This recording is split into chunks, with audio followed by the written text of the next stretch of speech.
Hey everyone, I know it's been a long time, almost 10 or 9 days, but here I am once again. And मैं आपसे sorry नहीं कहूँगी because sorry उसके लिए कहा जाता है जो आप गलती बार बार ना करो, और मुझसे तो ये गलती होती ही रहती है, तो आई होप आप लोग समझ जाएंगे। तो खैर लगता है मेरी दिवाली कुछ ज़्यादा ही लंबी खिंच गई थी, तो मैं अभी तक दिवाली सेलिब्रेशन में ही बिजी थी या लाइफ के अंदर बिजी थी। खैर अब मैं वापस आ गई हूँ, तो स्टार्ट करते हैं फिक्शन एडिक्शन के न्यू चैप्टर को, I mean in the embrace of my love के न्यू चैप्टर को। चैप्टर नंबर जो भी हो कमेंट सेक्शन में मुझे बताना, मैं तो भूल भी गई हूँ चैप्टर नंबर क्या था, पर हाँ स्टोरी मुझे याद है, आई होप आपको भी याद होगी।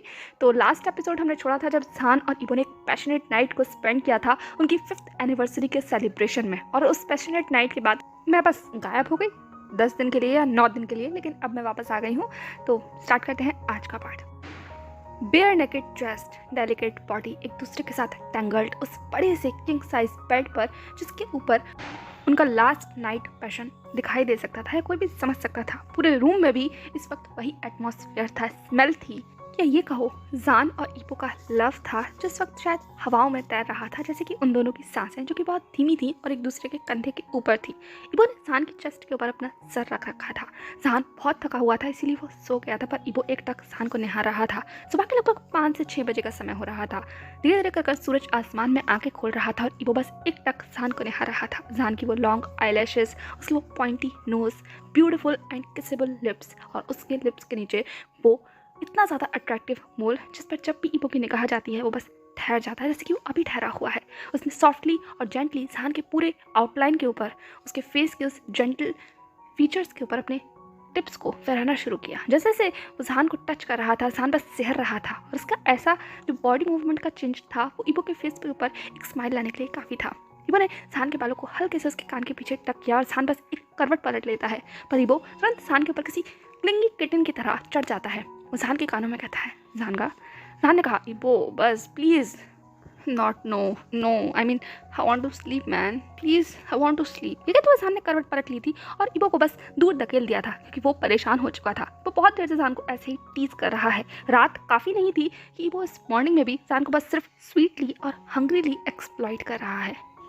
अब इबो की अर्ज और उसकी डिज़ायर तो ख़त्म नहीं हो रही है, पर जान की बॉडी की लिमिट है और वो अपनी पीक पर पहुंच चुका है। इसीलिए वो बस करवट पलट कर इबो को दूर धकेल कर अपनी रज़ाई को अपने ऊपर लपेट कर बस सो जाता है। और इबो भी जान की ऐसी हरकतों को देखकर एक सिली सी मुस्कुराहट देता है और बिल्कुल किसी क्यूट पपी की तरह वो जान की तरफ बढ़ता है, उसे बैक हक करता है और अपनी पूरी बॉडी से जान के उस पूरे फ्रेम को जैसे कवर अप कर लेता है, और एक अधूरी सी पर एक खूबसूरत मुस्कुराहट लेकर वो अपना चेहरा जान की गर्दन में छुपा लेता है, जहाँ से जान का नेचुरल सेंट वो इनहेल कर सकता था, जो सरप्राइजिंगली इतने सालों के बाद भी बिल्कुल सेम है।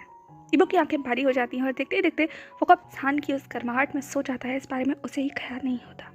पर इस बार जान था जो इबो की तरफ मुड़ा था, और जैसे ही वो मुड़ा था इबो का वो बेबी फेस जान के सामने था। हाँ, ये चेहरा पहले की तरह नहीं है, बहुत सारे बदलाव हुए हैं। जैसे इबो के फेस से वो सारा बेबी फैट जा चुका है, एक शार्प जॉ कट लाइन है, आईलैशेस वैसे ही हैं बड़ी बड़ी, वही बटन लाइक नोज है और एक बो शेप लिप्स। कुछ भी हो, जान की आंखें एक बार फिर से इबो के चेहरे पर ठहर गई थी, पर चेहरे से भी ज़्यादा उसकी गर्दन पर, और गर्दन में झूलते हुए उस लॉकेट पर जिससे जान की निगाहें कभी भी पहचान सकती हैं। इबो ने अभी भी वो चेन वो पेंडेंट के साथ पहनी हुई है जिसमें साफ लिखा हुआ है, जान आई ओन यू। जान के कानों में एक बार फिर से वह तीखी आवाज़ बहुत तेज़ी के साथ गूंज जाती है जब इबो ने चीख कर कहा था, I own you Shahjahan, never forget that and never remove the chain from your neck.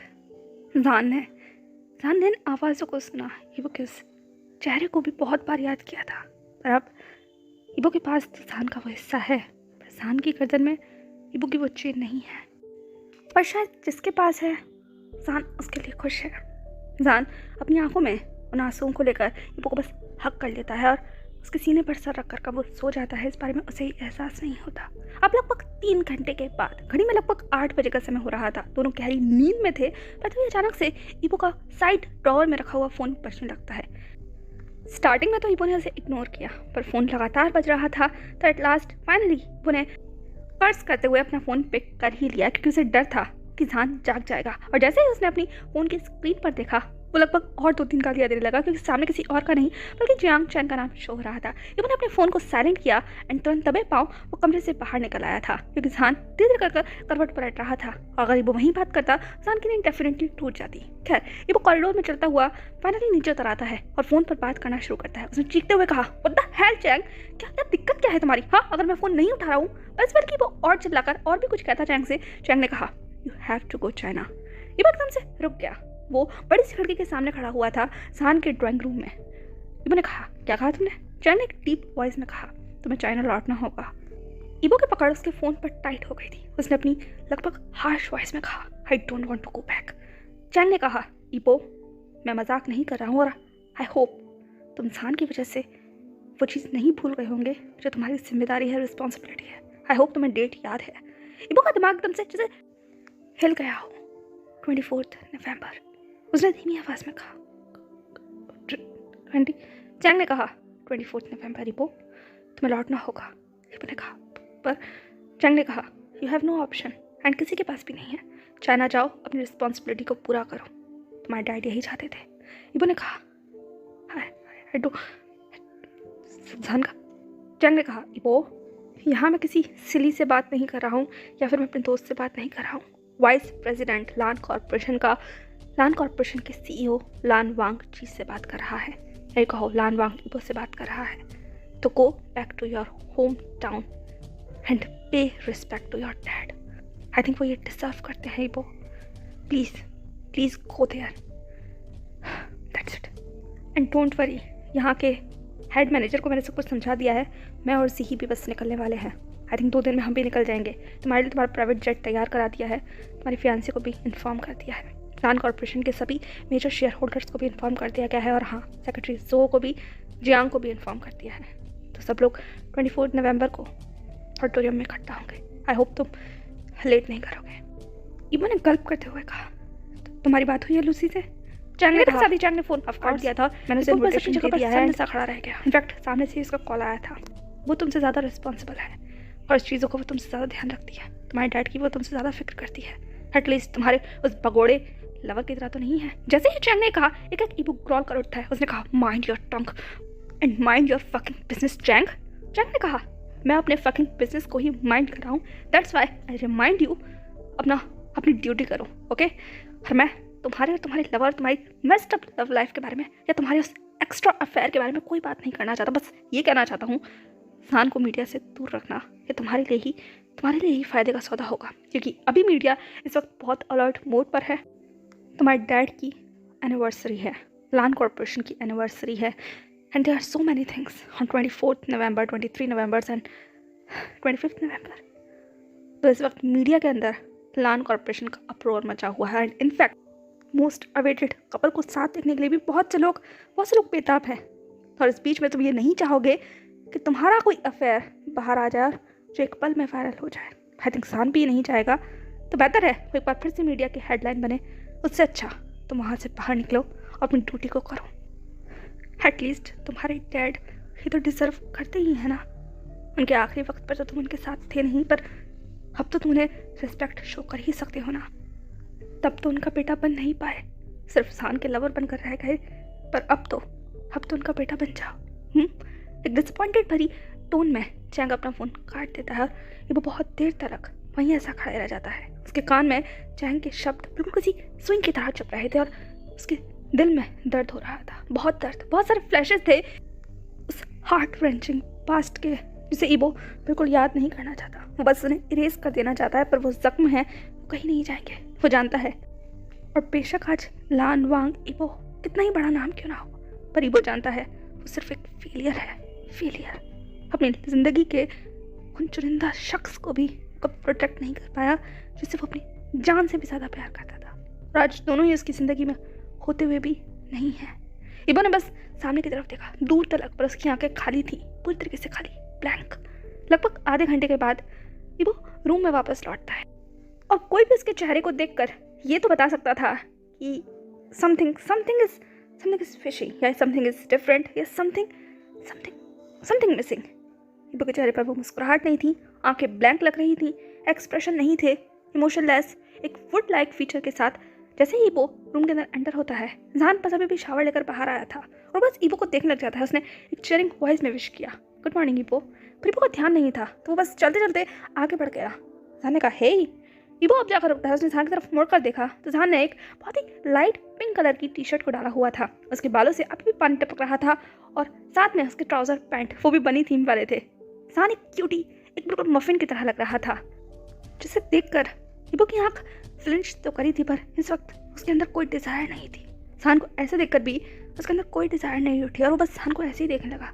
John ने ईबो के चेहरे को पढ़ा तो वो बस शांत हो गया। उसके चेहरे की मुस्कुराहट गायब हो गई। उसने अपनी आइज को नैरो करते हुए कहा, सब कुछ ठीक है? ठीक है तो वो ईबो की तरफ आया पर ईबो ने अपना एक कदम पीछे कर लिया। तब वो अपनी अटकती हुई आवाज़ में कहा, हाँ सब कुछ ठीक है जान का, वो आई थिंक मुझे शावर ले लेना चाहिए। आपने शावर ले लिया? ईबो कैसे अटकती हुई आवाज़ सुनकर जान थोड़ा सा अलर्ट हो गया था। उसने कहा, हाँ मैंने शावर ले लिया।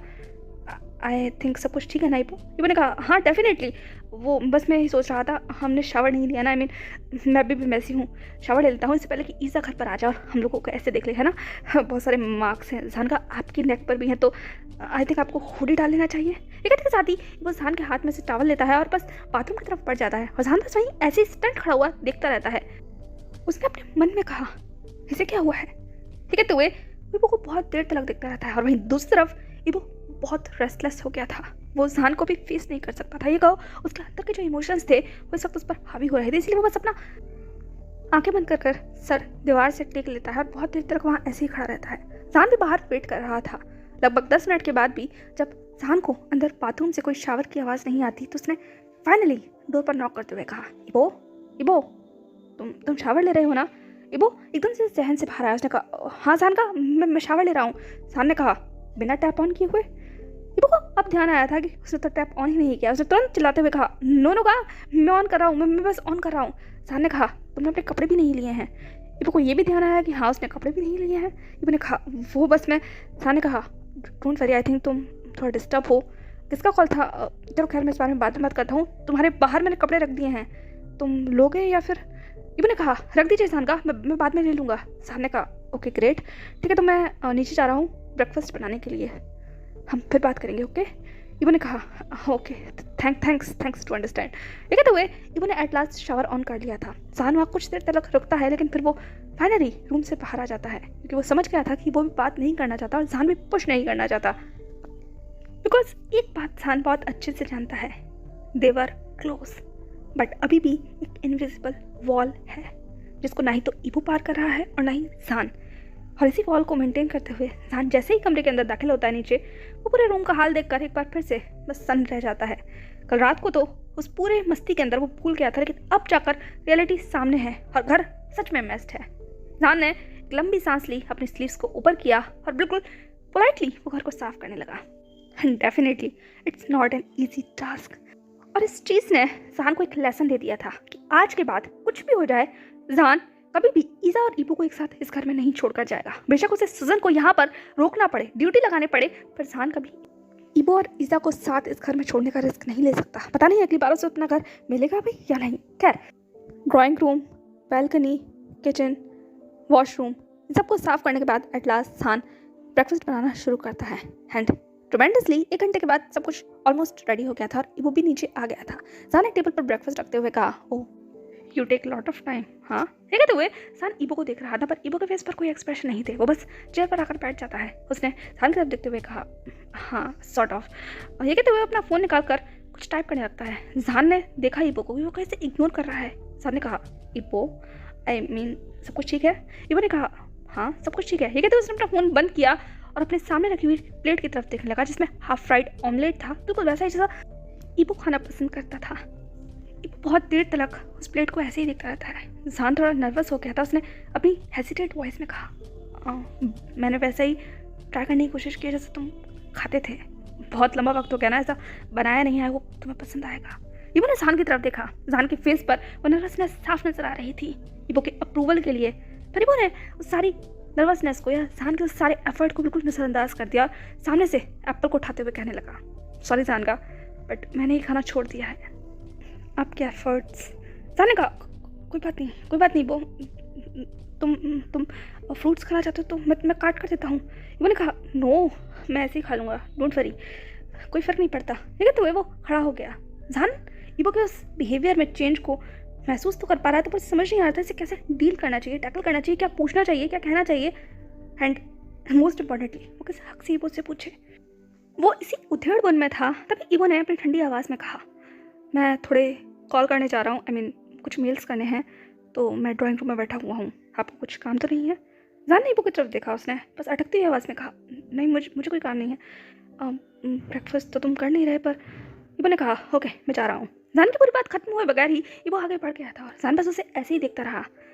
और जैसे ही ईबो फाइनली जान की आंखों से ओझल हो गया, जान ने अपने हाथों को वहीं टेबल पर रखा और गहरी सांस ली। उसे नहीं समझ आ रहा था कि व्हाट्स रॉन्ग, आई मीन क्या हुआ। कल तक तो सब कुछ ठीक था और आज अचानक से सब कुछ इतना रुका रुका, इतना नेगेटिव क्यों हो गया है। एक बार फिर से जान की वो सारी इनसिक्योरिटी से जैसे बाउंड करने लगी, कवर करने लगी, उसको डोमिनेट करने लगी। वहीं दूसरी तरफ ईबो वो ऑलरेडी बहुत मेस्ड अप माइंड में था, उसके दिमाग में बहुत कुछ चल रहा था और वो जानता था कि वो जान को हर्ट कर रहा है अपनी बातों से।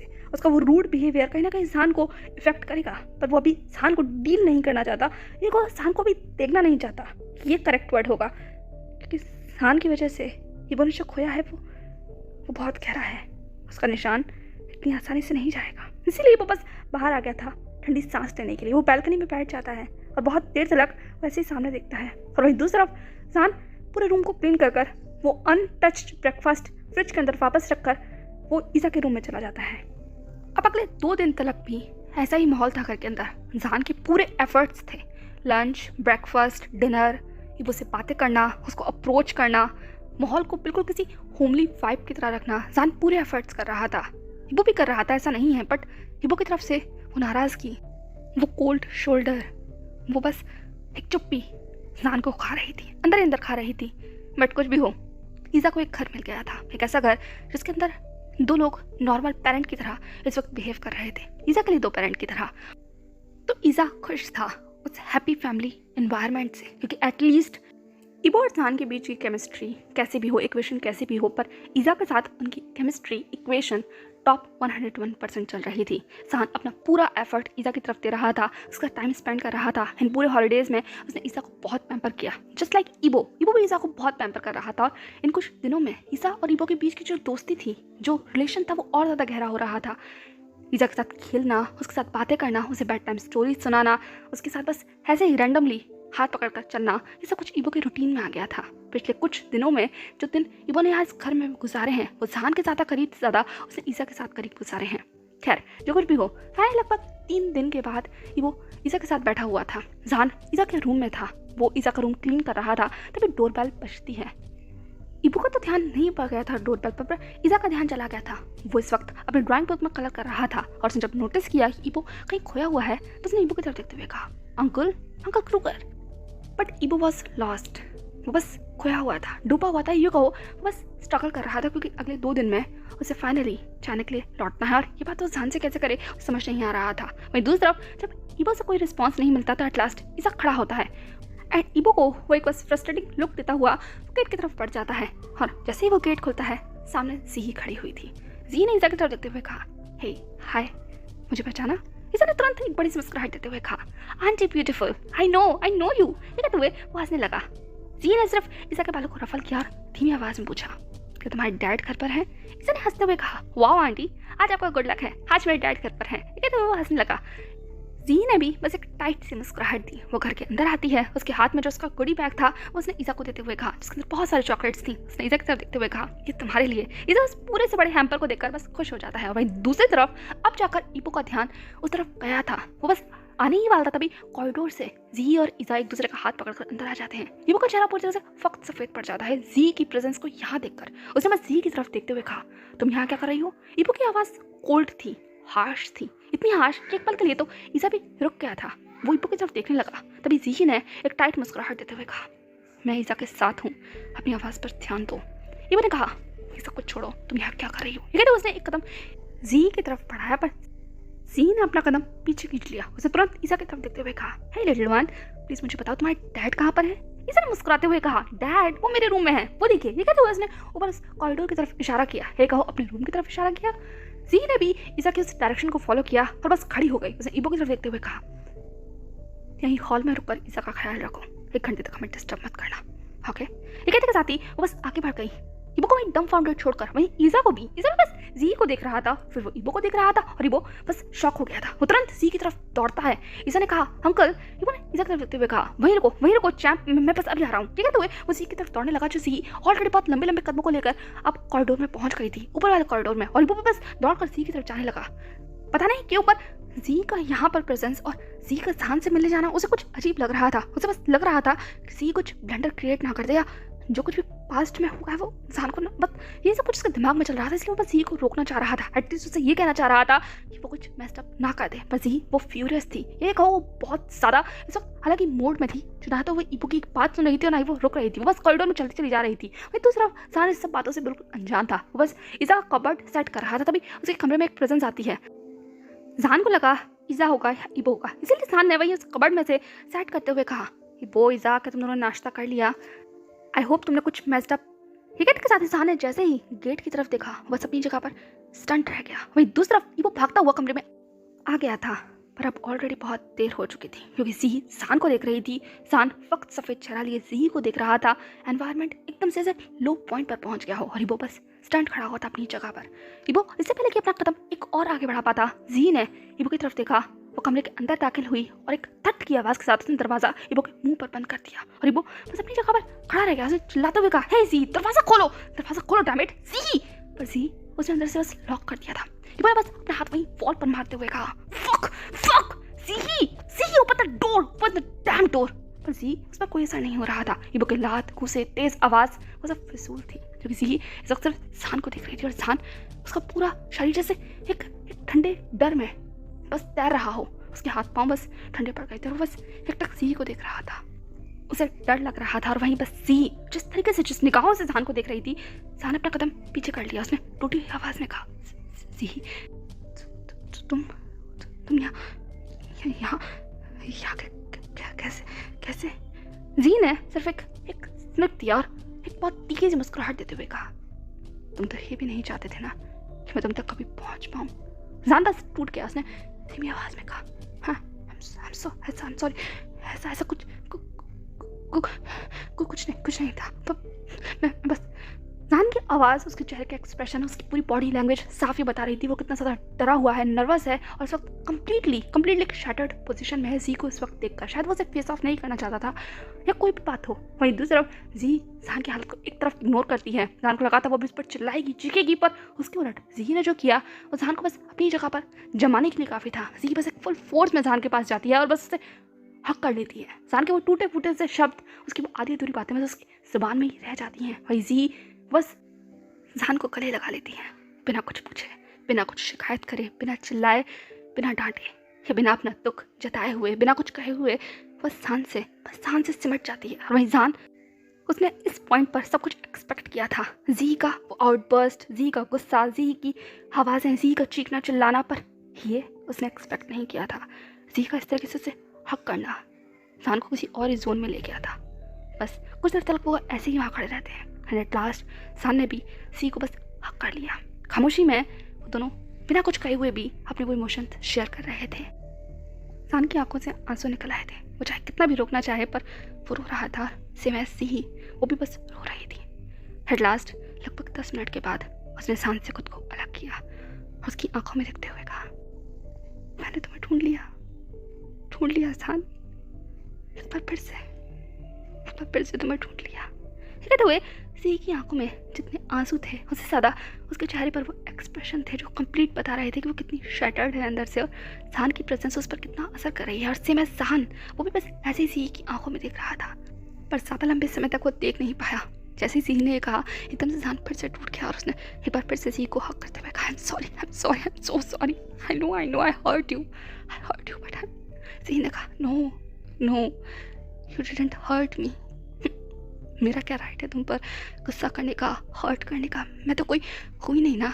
जैसे ही सीधे कहा, एक जान ने जी को खुद से अलग करते हुए कहा, नो जी, प्लीज़ तुम ऐसा मत कहो, तुम तो ऐसा मत कहो, तुम जानती हो ना, तुमसे अच्छा दोस्त, तुमसे अच्छा मेरा। पर जी ने तुरंत जान को खुद से अलग करते हुए कहा, दोस्त, काश जान हम दोस्त होते, पर शायद मैं ही हूँ जिसने तुम्हें दोस्त समझा, क्योंकि तुम खैर, पुरानी बातें नहीं करते। मैं तो बस यहाँ तुमसे मिलने आई हूँ क्योंकि तुम्हारे साथ मैं कुछ शेयर करना चाहती थी। तुम्हें ढूंढ लिया तो तुम्हें देखना चाहती थी, तसल्ली करना चाहती थी कि तुम ठीक हो। पर शायद कुछ ठीक नहीं है, पता चल गया मुझे। ये कहते वज़ीर बस चेयर पर जाकर बैठ गई। जान भी तुरंत जाकर ज़ी के पास बैठता है। वज़ीर से कुछ कहना चाह रहा था पर हिम्मत ही नहीं हो पा रही थी, तो बस ज़ी को देखने लगा। गिल्ट उसके अंदर बहुत था, बहुत ज़्यादा। फिर भी जान ने कोशिश की। उसने ज़ी की तरफ देखते हुए कहा, बाय द वे, इबो ने मुझे बताया तुमने और चैंग ने शादी कर ली है। कॉन्ग्रेचुलेशन। मैंने मिस कर दिया बट कॉन्ग्रेचुलेशन तो मैं कर ही सकता हूँ ना। तो हैप्पी मैरिड लाइफ। जैसे ही सान ने कहा, एक जी ने एक स्टन लुक सान को दिया। उसकी आंखों का गुस्सा सान को चुप कराने के लिए काफ़ी था। जी ने लगभग अपने जबड़ों को पींचते हुए कहा, मिस, तुम्हें तो खुद भी नहीं पता तुमने क्या क्या मिस कर दिया। खैर, अब जब तुम मुझे कॉन्ग्रेचुलेशन क्या ही रहे हो तो मुझे लगता है शादी के लिए नहीं तो मुझे किसी और चीज़ के लिए भी कॉन्ग्रेचुलेट करना चाहिए। जी की ये बात सुनकर एक इंसान कंफ्यूज हो गया। उसने जी की तरफ देखते हुए कहा, मैं कुछ समझा नहीं। I mean, किस चीज़ के लिए? पर इससे पहले कि वो आगे कुछ भी कहता, जी ने अपने पर्स में से एक पेपर बाहर निकाला। उस छोटी सी रिपोर्ट को जान की तरफ सरकाते हुए कहा, इस चीज़ के लिए। जान ने एक बार उस पेपर की तरफ देखा, फिर जी की तरफ, फिर बस उसने उस पेपर को उठाकर खोल लिया। और जैसे ही उसने उस पेपर को देखा, उसका पूरा चेहरा एकदम से बस ब्लैंक हो गया। उसने जी की तरफ देखते हुए कहा, तुम? जी ने कहा, हाँ, अभी 1 घंटे पहले ही मुझे पता चला। एंड यू नो, ये तो जी खड़ी हो गई। फिर उसने अपनी टूटी हुई आवाज़ में कहा, एंड यू नो, जब मुझे ये रिपोर्ट मिली तो बस तुम्हारा नाम मेरे जहन में आया। I mean, you are the only 1 person जिसके साथ मैं ये न्यूज़ सबसे पहले शेयर करना चाहती थी, क्योंकि तुम मेरे लिए अभी भी उतनी खास उदाहरण, उतने ही कि मैंने अपने हस्बैंड को अपनी प्रेगनेंसी के बारे में नहीं बताया, पर मैं तुम्हारे साथ सबसे पहले शेयर करना चाहती थी। सो अब तुम मुझे कॉन्ग्रेचुलेट कर सकते हो, शादी के लिए भी और प्रेगनेंसी के लिए भी। तो एटलीस्ट तुम इसे भी मिस ना कर दो तो सोचा तुम्हारे साथ शेयर कर दूँ लौटने से पहले, क्योंकि 1 घंटे में मेरी फ्लाइट है। बस तुम्हें यही बताना था। अब मैं चलती हूँ। ये कहते हुए जीन अपना पर्स उठा और बस जाने लगे। मेरी दूसरी तरफ जान अभी भी स्टैचू की तरह एकदम फाउंडेडली वहाँ खड़ा हुआ था। उसे नहीं पता, उसे नहीं समझ आ रहा उसे क्या कहना चाहिए, क्या करना चाहिए, क्योंकि जी ने कुछ ज़्यादा ही इन्फॉर्मेशन जान को पास कर दी है जिसे जान का माइंड अभी प्रोसेस नहीं कर पा रहा। इसीलिए वो अपनी जगह पर स्टैचू की तरह खड़ा हुआ था, पर तब तक जब तक कि उसने सी को वहीं गेट पर पहुंचते हुए नहीं देखा। और जैसे ही उसे एहसास हुआ कि सी जा रही है, वो भागता हुआ सी के पास जाता है और उसे लगभग सी का हाथ पकड़ते हुए कहा, हे तुम कहाँ जा रही हो सी? रुको, आई मीन कॉन्ग्रेचुलेशन, रुक जाओ सी, रुक जाओ। जान की वो इतनी ज़्यादा डेस्परेट वॉइस सुनकर जी ने बस जान को एक लुक दिया। जान ने कहा, कहाँ जा रही हो तुम? रुक जाओ, मुझसे बात तो करो। जी ने कहा, शायद कर पाती पर अभी समय नहीं है, मुझे लौटना है। बस एक बार तुम्हें देखना चाहती थी, देख लिया। और जान ने कहा, बस यही? जी ने कहा, और क्या होना चाहिए? जान ने कहा, मुझसे बात नहीं करोगी? जी ने कहा, बात? हमारे बीच में बात करने लायक है ही क्या जान? जान ने कहा, ऐसा मत कहो, एटलीस्ट तुम तो ऐसा मत कहो सी। जी ने जान की तरफ देखा, उसके आंसुओं को पूछा और फिर कहा, मत रो, कम से कम मेरे लिए तो मत रो। जान ने कहा, तुम मत जाओ ना, मेरे पास बैठो, मुझसे बात करो। मैं जी ने कहा, तुम मुझसे बात करना चाहते हो? जान ने कहा, शायद, पर तुम्हें यहाँ देखकर मुझे अच्छा लगा। जी ने कहा, शायद तुम मेरे पास आते तो मुझे और ज़्यादा अच्छा लगता, पर खैर मैं शिकायत नहीं करूँगी, वक्त नहीं है और शायद ज़रूरत भी नहीं। मैं जा रही हूँ जान, मुझे लौटना है। जान ने कहा, कहाँ जा रही हो तुम? अभी तो आई हो अभी। जी ने कहा, मैं बस तुम्हें ये न्यूज़ देना चाहती थी, खुद अपने हाथों से तुम्हें देखना चाहती थी, और बस मुझे जाना लौटना है, बहुत इंपॉर्टेंट काम है, शादी बोले तुम्हें बता दिया होगा। जान ने कहा, क्या? जी ने कहा, डोंट टेल मी, कुछ तुम्हें बताया नहीं है। जान कंफ्यूज हो गया। उसने कहा, किस बारे में? जी ने जान की तरफ देखा और बस एक टूटी हुई से मुस्कुराहट देते हुए कहा, ईबो के फादर की डेथ एनिवर्सरी है, जिसे अटेंड करने के लिए हम सबको चाइना लौटना होगा, और तुम्हारे चेहरे को देखकर साफ लग रहा है कि ईबो ने तुम्हें नहीं बताया। ये सिली लड़का भी ना हो। लेकिन तुम्हें जी ने बस जान की तरफ देखा और जान अपनी जगह पर बस बिखर गया, और जी जान को लुक देकर बस वहाँ से चली गई। Hey everyone, that's all for today. I know बहुत सारे लोगों को ऐसा लग रहा है कि मैं स्टोरी को स्ट्रेच कर रही हूँ। स्टोरी फास्ट नहीं है। पिछले कुछ दिनों में मैंने आपके सभी कमेंट्स को पढ़ा, तो फर्स्ट ऑफ ऑल मैं ये कह देती हूँ, आई नो स्टोरी शायद धीमी हो सकती है आप लोगों की तरफ से, बट मैं पूरी कोशिश करूँगी कि अब स्टोरी थोड़ा पेस पकड़े, थोड़ी फास्ट हो। तो just stay with me. And one more thing, जिन जिन लोगों ने मुझे कमेंट किया उन सब लोगों को बहुत बहुत बहुत बहुत थैंक यू कि आप लोग मेरी इतनी परवाह करते हैं, इतने सारे कमेंट्स करते हैं। दैट रियलाइज़ मी, हाँ हमारी फिक्शन एडिक्शन की फैमिली सच में मुझे याद करती है। तो अब से मैं आपके साथ कंटिन्यू रहने की पूरी कोशिश करूँगी। बाकी आपकी और ज़्यादा कोई शिकायतें हों तो वो भी मेरे कमेंट सेक्शन में लिख देना कि अब से मैं सारे कमेंट्स को पढ़ूँगी और रिप्लाई करने की भी पूरी कोशिश करूँगी। Okay, and let's see what will happen next. हिबू को चाइना तो लौटना ही है, देखते हैं साहन भी उसके साथ चाइना जाता है या नहीं। आप लोगों की कोई थियोरी हो तो डेफिनेटली मेरे साथ कमेंट सेक्शन में बताना क्या लगता है, साहन हिबू के साथ जाएगा। मिलते हैं नेक्स्ट पार्ट में, तब तक के लिए बाय।